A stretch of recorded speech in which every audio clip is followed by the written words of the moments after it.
você tem cirurgia marcada para a endometriose, para a adenomiose, então saiba que existem alguns cuidados que deve ter antes, durante e após a cirurgia. E eu, neste vídeo, vou ajudá-la a entender um pouco como é que vai ser encaminhado este tipo de preparação prévia para que você tenha aqui uma checklist e para que não lhe falte nada. A cirurgia da endometriose ou da adenomiose pode ser uma cirurgia de curta duração, de longa duração, vai depender muito daquilo que vai ser feito no seu caso específico.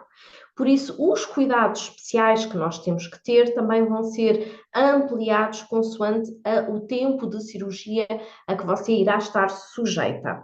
Aquilo que eu lhe recomendo é que tenha as orientações por escrito, tire todas as dúvidas com a equipa de enfermagem e também com o médico que irá operar e mantenha um registro por escrito, porque a nossa mente é muito volátil e principalmente com estes fatores de stress em que estamos expostas a uma situação de risco, porque todas as cirurgias têm risco, que temos que mudar a vida à nossa volta para estar presentes na operação, que temos que alterar os horários de trabalho, alterar as rotinas de casa por causa dos cuidados pós-operatórios. De certeza que vai haver muita coisa que se vai esquecer e por escrito é muito mais fácil você conseguir manter ali a linha de raciocínio.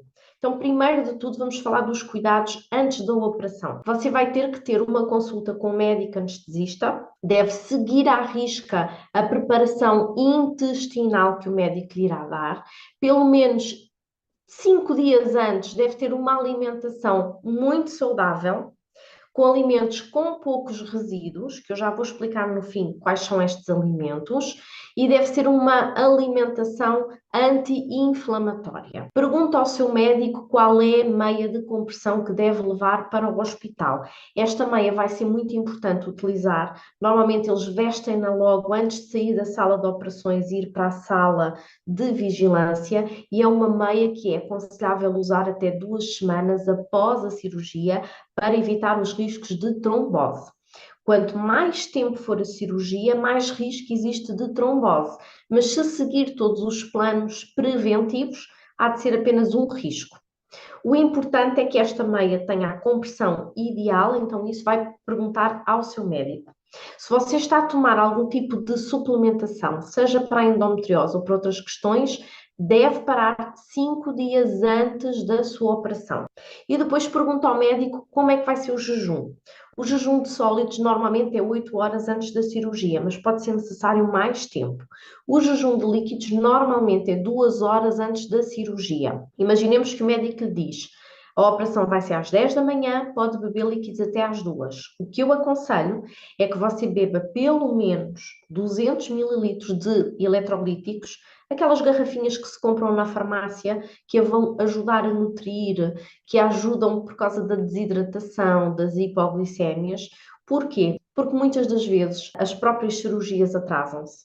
Então estamos a falar do tempo em que já está em jejum de sólidos, do tempo em que vai ficar em jejum de líquidos, mais o tempo de atraso, mais o tempo da cirurgia, mais o tempo em que vai estar naquela sala de recobro, mais o tempo em que eles dizem que não vai poder comer. E isto tudo acaba por ser muito tempo. Então, ali no seu limite, eletrolíticos, ok? Assim evita a desidratação e evita a hipoglicemia. Depois, vai chegar ao hospital, pelo menos, ou à clínica, pelo menos com 2 horas de antecedência, para ter certeza que trata das questões burocráticas, que tem correta preparação e vá com o seu acompanhante. Aqui começamos a entrar, não é? Na headline em que de repente, ui, vai tudo acontecer.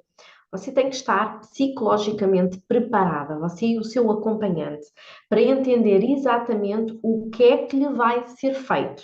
Que é para depois, de repente, não acordar e ter uma incisão maior do que estava à espera, ou ter uma algália e você não sabia que ia usar a sonda algália. Portanto, peça ao médico para que lhe descreva exatamente o que vai acontecer e os diferentes tipos de cenários que podem estar em risco.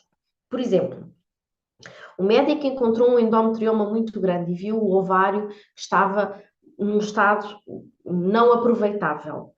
Se é possível ou não você acordar e não ter ovário, fale antecipadamente com o médico sobre os riscos, o que pode acontecer no melhor cenário e o que pode acontecer no pior cenário. Também para alinhar aqui as expectativas e para o médico saber qual é a margem que ele tem, porque o médico vai fazer clinicamente tudo aquilo que é o ideal por si, mas eu ouço às vezes histórias, principalmente no Brasil, porque as mulheres acordam e de repente na operação não foi exatamente o que estava combinado e às vezes é um bocadinho dúbio se era necessário, se não era. Então, para que você não vá com medos desnecessários para a operação, fale atempadamente, ok? Depois, os cuidados dentro do cenário da operação. Você irá ter uma anestesia, fale corretamente para saber que tipo de anestesia é que lhe vai ser colocada, para saber também o acesso venoso, vai ter um acesso venoso, portanto, vão colocar o soro, a medicação através da veia, você vai ser algaleada para que não exista perdas de urina. Normalmente essa algália só é retirada 24 horas após a cirurgia, portanto, para perceber muito bem o que é que vai aqui acontecer. Acaba a cirurgia, vai ficar pelo menos 2 horas na sala de observação e só depois é que sobe para o quarto. Se a operação for muito longa, não vale a pena o acompanhante estar à espera, ansioso, no hospital. Então, atempadamente, podem perceber com o médico se há tempo suficiente para o acompanhante ir para casa e, quando terminar a cirurgia, telefona-lhe para que ele saiba que vai estar ali 2 horas, é aquele o tempo que ele tem para chegar ao hospital e estar disponível para si quando você subir para o quarto. Porque aí vai precisar do acompanhamento emocional, vai precisar do suporte, pode acordar tonta, perdida, desnorteada, com dor, se precisa de ter ali alguém a tratar de si. Porquê? Porque a operação, o foco é retirar tudo o que exista de focos de pontos de endometriose e às vezes o quadro pode ser mais extenso do que aquilo que se encontra. Então o médico pode calcular que tem 2, 3 horas de cirurgia e depois na prática ter mais tempo. Então negociem isto sobre o acompanhante ter que estar lá, não ter que estar, mas ser contactado assim que você sai da cirurgia e ser informado sobre como é que correu, o que é esperado. Todo esse acompanhamento humano seja tido em conta. Feita a cirurgia, normalmente só no dia a seguir é que se retira a sonda, a algália. Nesta fase é muito importante aumentar muito o consumo de água para que a bexiga comece a funcionar rapidamente, também para evitar o risco das tromboses. E então aí sim vai-se levantar, vai tomar o seu banho, vai comer, tem que comer, está bem? E aqui a alimentação vai ser também específica, com poucos resíduos, alimentação que não aumenta os gases, porque você vai ter gases pós-operatórios. E nós precisamos que o intestino funcione e funcione bem. Também reduz o risco de trombose e o intestino tem que funcionar para você ter a alta hospitalar. Então, para isso, boa comida, alimentação anti-inflamatória, poucos resíduos, levemente laxante, vai ter que aumentar o consumo de água, vai ter que caminhar e continuar a usar as meias. Ok? Em casa, vai manter aqui estes cuidados e dessa forma consegue não só ter menos dor, recuperar mais rapidamente, ter menos stress, tem alta muito mais rápido. Quando vai para casa, não está com medo, não está com dores extra, não está ansiosa, evita idas às urgências e as coisas correm todas muito melhor. Então vamos lá ver quais são os alimentos que você deve evitar num pós-operatório. Pães integrais, peixe com sementes, macarrão, esparguete integral, arroz integral, tudo o que seja integral não. Sementes não, coisas com muita fibra, aqui cuidado, porque pode ficar ali alojados os pedaços da fibra no seu intestino. Frutas que também podem ter muita fibra, vamos retirá-las aqui nesta fase, porque não queremos teor ali dentro do nosso intestino. Sumos de frutas também não. Verduras de folhas, não. Leguminosas, não. Leite e derivados, eu não aconselho. Tudo o que são processados, charcutaria, não. Molhos, não. E doces, não. O que é que você pode comer? O pão branco, as massas brancas, portanto os integrais não. Bolachinhas de água e sal, bolachas Maria, biscoitos de polvilho, portanto coisas muito simples, muito simples. Maçã sem casca, maçã cozida, purés já, portanto, a fruta muito bem cozinhada é reduzida a purés, fruta assada. Se for beber sumo, ele tem que ser coado para retirar a fibra, ok? A batata, a cenoura, o chuchu, a courgette cozidos na forma de puré no primeiro dia, em sopas, caldozinhos pode ser.